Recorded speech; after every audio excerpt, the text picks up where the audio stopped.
Dr. O with another part of my medicine show, which is to show you a less than 10-minute exercise program I do most mornings that is about stretching at the core.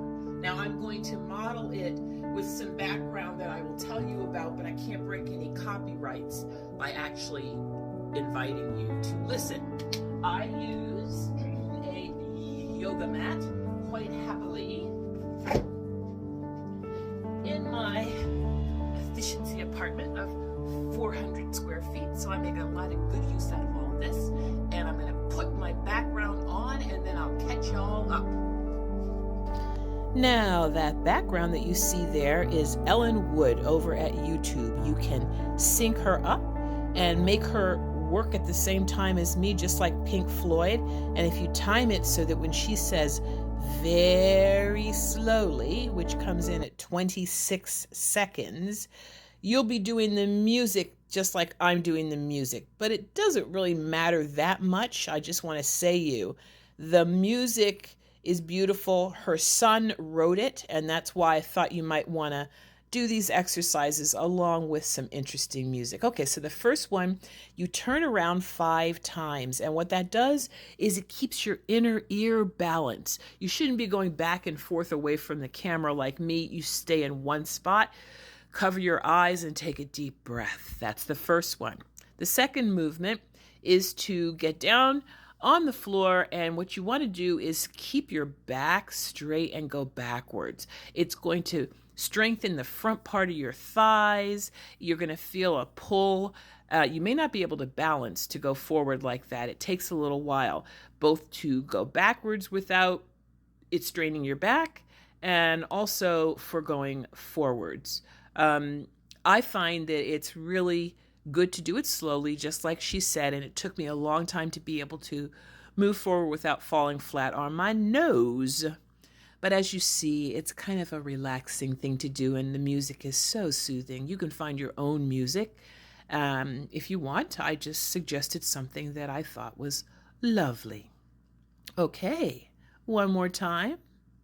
And we're going to move on to the next one, which most people know from yoga, which is downward dog. But in this case, what I'd like to do is make sure you got that V going there with your body. And I stretch my toes out when I go back, and I stretch my feet quite a lot going back and forth. Sometimes I try to stretch my face at the same time. Nobody's watching. The more you're able to make your face animated and moving, the less that the people on TikTok are going to be able to do the facial recognition with you. Probably the more, actually.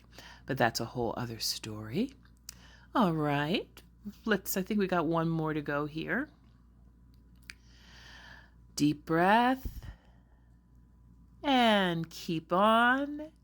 And the next one of these exercises is, I usually rest a little bit before I go to the next one there. See? Okay. The next one that you're going to be doing is the hardest one for me. I put my hands into fists. I put my fists on the yoga mat, and this is to strengthen your shoulders. So it's actually like a back push-up.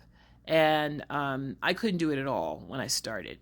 You start and you slide your body forward and try to get it flat and then back. And you're lifting yourself up. Each time you do it, you're lifting your whole body up onto your hands. You'll feel it in your shoulders more than anything else if you're doing it right, and also across the front of your legs. Everything, again, is focused on your core. So all of these exercises are designed to keep your body and your trunk better. I like to scoot down on my butt to get to the last official exercise that Ellen Wood says is a part of the 5 Tibetans. And I happen to have an issue where I have to actually put my hands on my belly and keep my abdominal muscles together as I lift my legs straight up. Sometimes this isn't good for your lower back if you have problems.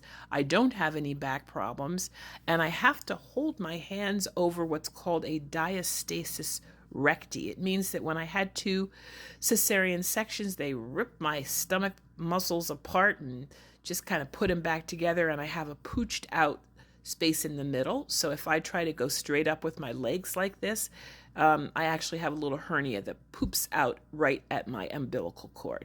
You can still do this kind of thing. And I add on 3 little tiny exercises, just 5 a piece, that for me, I remember strengthen your lower abdomen. That one I just did. And this one strengthens your upper abdomen.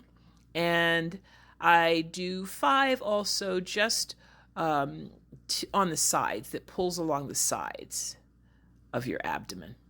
And again, that's because I know that my belly is probably the part of my body that needs the most care and attention. Voila!